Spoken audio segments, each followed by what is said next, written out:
Hello everyone and welcome back to the English Cast. I am Ryan and I am very happy to be sitting here with you today. Hi everyone, Emma here, and we are so glad you are joining us for another fun and relaxing conversation. Today we have a really great topic to talk about, but first I have to share a funny story about a text message I sent yesterday. I always love hearing your stories, Ryan. So please tell me what happened with your text message. Well, I was texting our completely fictional friend named Leo, and I was trying to make a joke about his terrible cooking skills. Leo really is a terrible cook who burns almost everything. So I completely understand why you wanted to make a joke. Exactly. So I wanted to tell him that I would rather eat a shoe instead of his food. But I typed the wrong word. I typed, I would rather eat a shoe than eat your cooking. Oh no, Ryan, that is a very big mistake. By typing the word then, you told Leo that you wanted to eat a shoe first, and next you wanted to eat his cooking. Yes, he texted me back and said I was very hungry for wanting two strange dinners. It was a very embarrassing mistake for me to make. It is a funny mistake, but it is actually a very common one, and it perfectly introduces our topic for today, which is the difference between then and than. It really is a common struggle for learners and native speakers too, because the two words sound almost exactly the same when we speak fast. They do sound very similar, but they have completely different jobs in the English language. So let us start by looking at the word then, spelled with an E. I think we should use our Picture Imagine game to make this clear. Imagine you are building a beautiful wooden house in your garden. That is a wonderful picture. When you build a house, you have to follow the steps in the correct order so it does not fall down. That makes perfect sense. First, you build the strong walls. Then, you put the roof on top. You cannot put the roof on first. You are exactly right.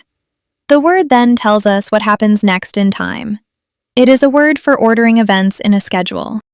It is all about time and steps. Let us do another Picture Imagine.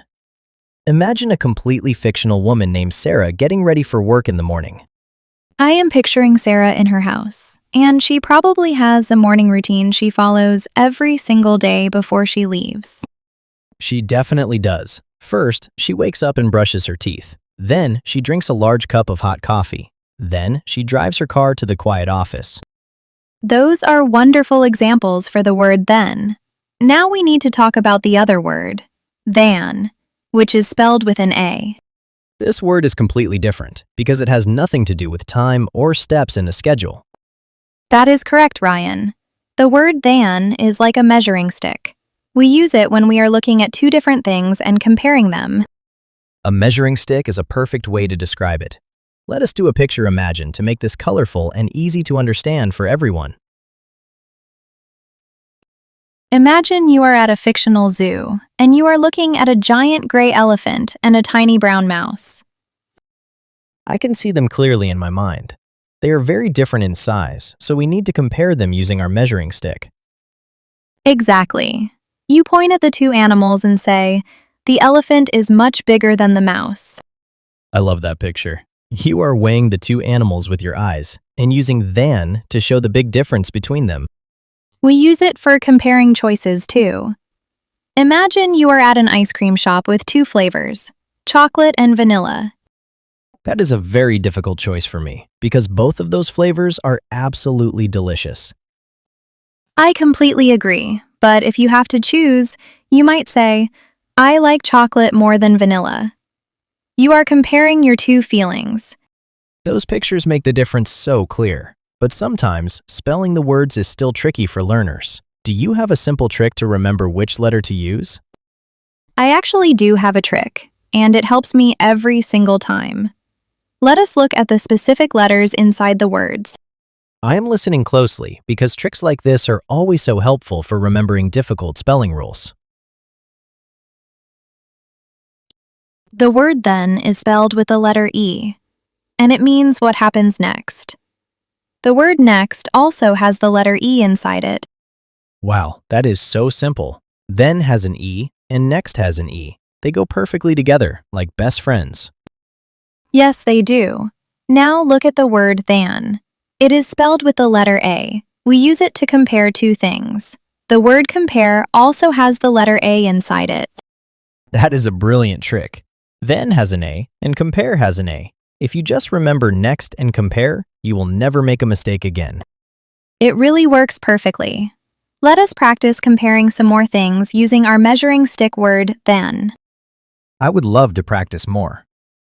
Let us imagine a completely fictional running race between two friends, Mark and Paul. I am picturing them running on a bright red track. Mark is running very quickly, but Paul is running very slowly, far behind him.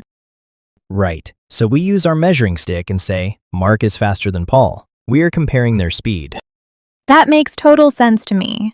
Now, let us imagine two different cars. One is a fast red sports car, and the other is a slow blue family car.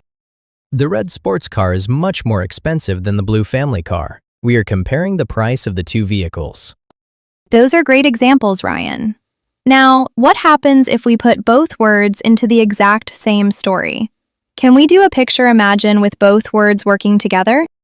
That is a wonderful idea, Emma. It will really show the difference between them. Imagine our fictional friend Leo again, going to a nice restaurant. I am picturing Leo sitting at a nice table with a large menu in his hands.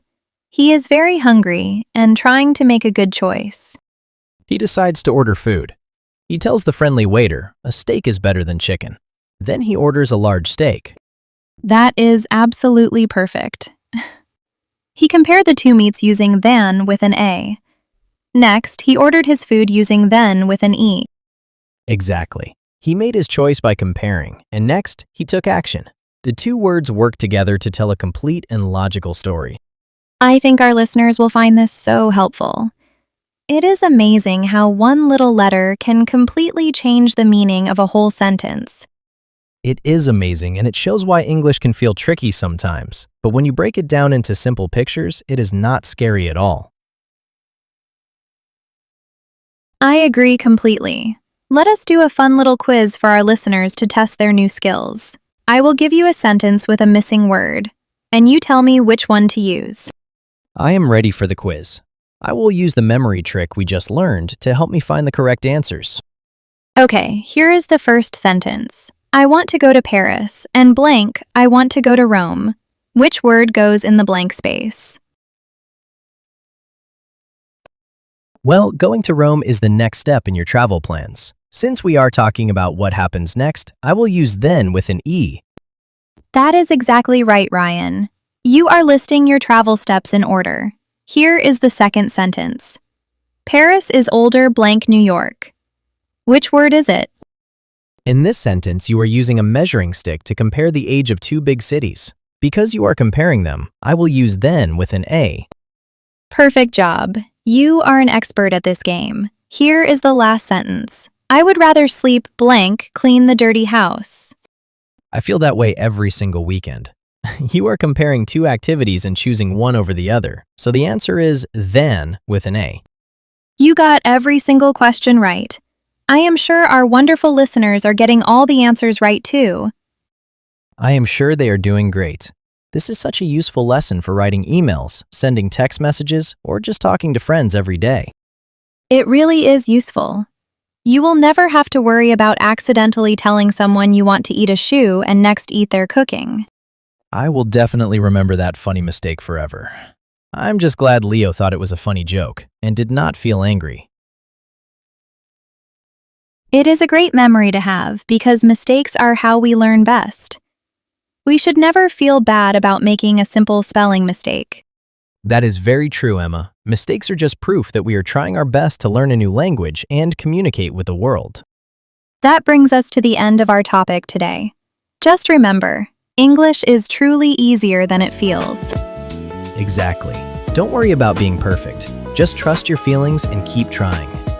Thank you for joining us today on the English Cast. Have a wonderful week, and we will see you next time.